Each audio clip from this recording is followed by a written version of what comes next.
வணக்கம். இன்னைக்கு நாம சில ரொம்பவே பழமையான நூல்கள்ல இருந்து ஒரு ஆழமான ஆன்மீக பயணத்தை பத்தி பார்க்க போறோம். இதுல இறைவனோட அருளையும் கிறிஸ்துவின் உண்மையான மகிழ்ச்சியையும் பத்தி நாம ஆழமா தெரிஞ்சுக்கலாம். அப்போ முழுமையான மகிழ்ச்சியோட ரகசியம் அப்படின்னா என்ன? இது மனுஷங்க நாம எல்லாருமே காலம் காலமா தேடிட்டு இருக்கிற ஒரு கேள்வி இல்லையா? வாங்க அதுக்கான பதில இன்னைக்கு நாம தேடுவோம். ஆச்சரியமான விஷயம் என்னன்னா, இதுக்கு பதில் ஒரு கல்யாணத்தை பத்தின பழைய கதையில இருக்கு. அதுல வர்ற மணமகனின் தோழன் அப்படிங்கிற ஒரு உருவகம்தான் நாம தேடுற அந்த ரகசியத்துக்கான ஒரு மர்மமான குறிப்பு.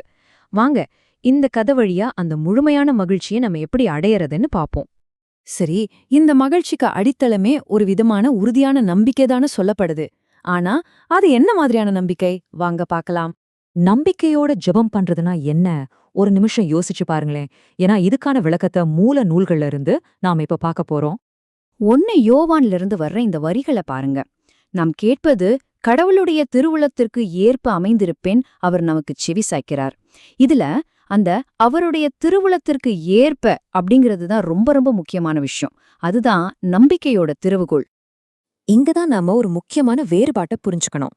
நம்பிக்கைன்னா நம்ம கேக்குறது எல்லாமே கிடைக்கும்னு அர்த்தம் இல்ல. அதுக்கு பதிலா நம்மளோட வேண்டுதல்கள் ஒரு பெரிய தெய்வீக நோக்கத்தோட பொருந்தி போகும்போது அது நிச்சயமா கேட்கப்படும் நம்புறதுதான் உண்மையான நம்பிக்கை. அப்போ உறுதியான நம்பிக்கைனா என்ன? நாம கேக்கறதால கடவுள் நம்ம பேச்ச கேக்குறாருன்னு இல்ல, நாம அவரோட விருப்பத்தோட ஒன்றி போறதால தான் அவர் நமக்கு செவிசாய்க்கிறார் அப்படிங்கிற ஒரு நிச்சயம். இந்த உறுதிதான் நமக்கு உண்மையான அமைதியையும் பாதுகாப்பையும் கொடுக்குது. இந்த உறுதியான நம்பிக்கை நம்மளோட ஜெபங்களுக்கு பதில் கிடைக்கிறோட நின்னுடாது. அது ஒரு படி மேல போய் இருள்ல இருந்து நமக்கு ஒரு பாதுகாப்பையும் கொடுக்குது.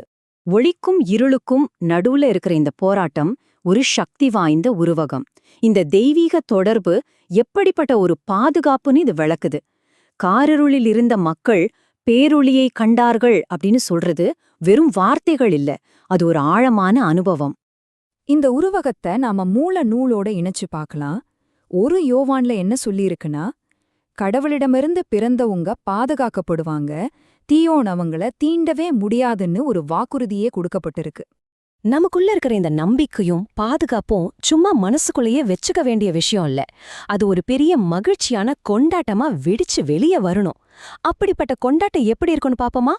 திருப்பாடல் 149ல பாருங்க, கொண்டாட்டத்தோட முதல் அறிகுறியே ஒரு பாட்டு தான். ஆண்டவருக்கு புதியதொரு பாடலை பாடுங்கள்னு ஒரு அழைப்பு வருது. இது ஒரு புது தொடக்கத்துக்கான பாடல்.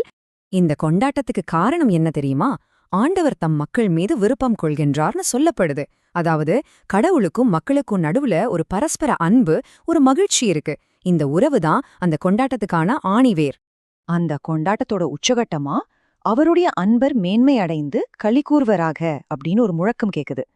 இது ஒரு முழுமையான தூய்மையான ஆனந்தத்தோட வெளிப்பாடு.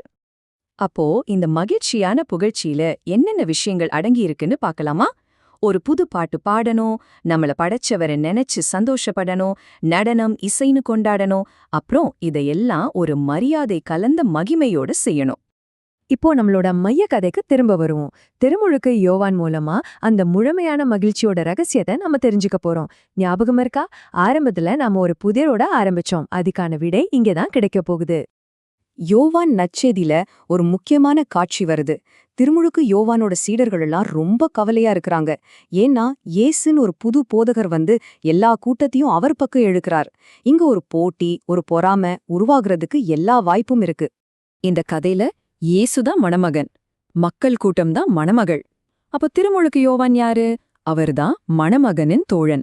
அவரோட வேலை என்னன்னா, ஓரமா நின்னு மணமகனோட குரலுக்காக காத்திருந்து அவர் குரலை கேட்டதும் அவருக்காக சந்தோஷப்படுறதுதான். யோவானோட இந்த ஆழமான பதிலை கேளுங்க. மணமகனின் தோழரோ அருகில் நின்று அவர் சொல்வதை கேட்கிறார். அதில் அவர் பெருமகிழ்ச்சி அடைகிறார். என் மகிழ்ச்சியும் இது போன்றது. இந்த மகிழ்ச்சி என்னுள் நிறைந்துள்ளது. பாத்தீங்களா? அவரோட சந்தோஷம் அவரோட சொந்த வெற்றியில இல்ல, அவர் யாருக்காக வந்தாரோ அவரோட வெற்றியில இருக்கு. இதுதான் தன்னலமற்ற மகிழ்ச்சி. சரி, நாம இவ்ளோ நேரம் பார்த்துட்டு வந்த இந்த முழுமையான மகிழ்ச்சிக்கு பின்னாடி ஒரு தர்க்கம், ஒரு லாஜிக் இருக்கு. அதை என்னன்னு தான் இப்ப பார்க்க போறோம். தன் சீடர்களோட கவலைக்கு யோவான் ஒரு பதில் சொல்றார். அந்த பதில்ல தான் அவரோட முழுமையான மகிழ்ச்சியோட ஆதாரம் என்னங்கிறதே தெரிய வருது. அது என்ன பதில்னு தெரிஞ்சுக்க ஆர்வமா இருக்கா? யோவான் சொன்னது இந்த ஒரு வரிதான். அவரது செல்வாக்கு பெருக வேண்டும், எனது செல்வாக்கு குறைய வேண்டும். இந்த ஒரு வரியில தான் நாம இவ்ளோ நேரம் பேசின எல்லாத்தோட சாராம்சமும் அடங்கியிருக்கு. யோவான் சொன்ன இந்த வார்த்தைகள்ல மகிழ்ச்சிக்கான ஒரு தர்க்கமே இருக்கு. முதபடி நாம தான் கதையோட மையம் இல்ல, நம்ம பங்கு என்னன்னு நம்ம புரிஞ்சுக்கணும். ரெண்டாவது, அந்த மணமகனோட வெற்றியில, அதாவது மத்தவங்களோட வெற்றியில நாம சந்தோஷப்படணும். மூணாவது, ஒரு பெரிய நோக்கத்துக்காக நம்மளோட ஈகோவை, நம்ம அகந்தைய விட்டு கொடுத்து பணிவா இருக்கணும். சரி, இந்த விளக்கத்தோட முடிவுக்கு வர்றப்போ நான் உங்கள ஒரு கேள்வியோட விட்டுட்டு போறேன். உண்மையான மகிழ்ச்சி நம்ம வாழ்க்கையில அதிகமாகணும்னா நம்ம கிட்ட இருந்து எது குறையணும்?